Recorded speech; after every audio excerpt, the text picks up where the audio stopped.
One of the scariest texts in the scriptures to me is 2 Thessalonians 1, 8-10. This is what Paul says.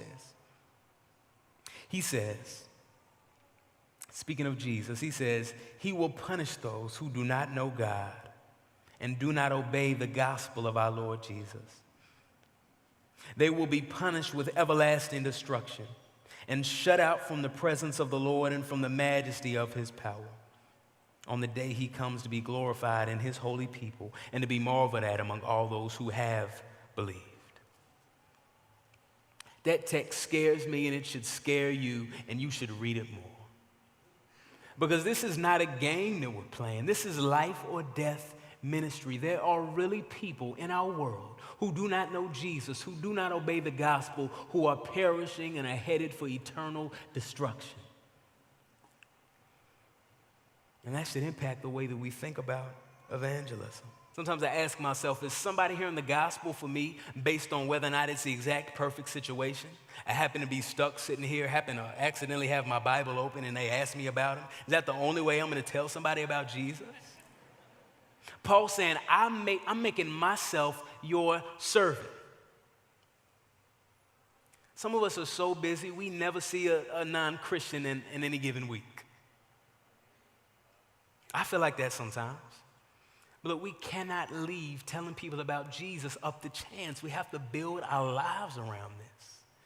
This is the great commission that God has given his people. This is not something that should be left up to chance. Build your life around telling people about Jesus. What are you talking about when you sit in your barber chair, when you're getting your hair done? What are you talking about when you have a couple free minutes with coworkers? What are you talking about when you get the ear of your neighbor for a second? I would like to encourage you to tell them about Jesus on purpose. Don't let it happen on accident. If it does, praise God. I love it when God throws me a softball. But sometimes you just got to make that happen. You just got to make it happen. Look, if the world being evangelized, if every nation, tribe, tongue, and nation hearing the gospel, if God gathering himself a people from every tribe, tongue, and nation ultimately depends on us, it is absolutely impossible. Right? People are blind.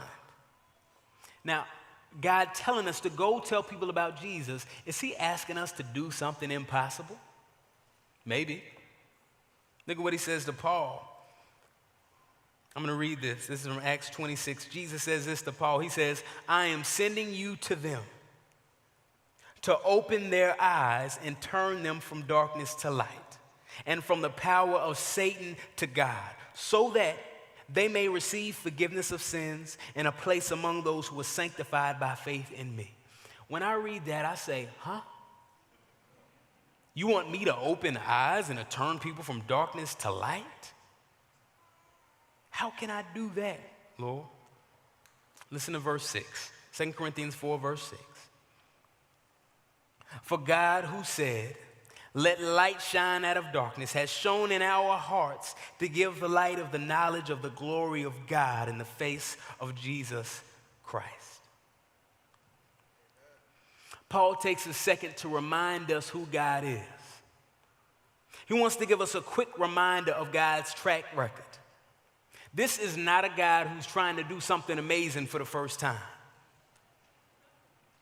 This is not a God who was born yesterday or even 1,000,000 years ago. This is not even a God who was created. This is not a God whose hands are tied by the so-called God of this world. The God that we're going on behalf of to tell other people about is the same God who created absolutely everything from absolutely nothing.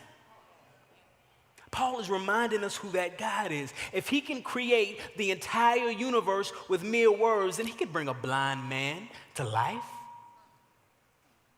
He can bring a dead man to life. Look, blind eyes are no match for our God. Wicked minds are no match for our God. Dark hearts are no match for our God. He said, let there be light once, and he can say it again.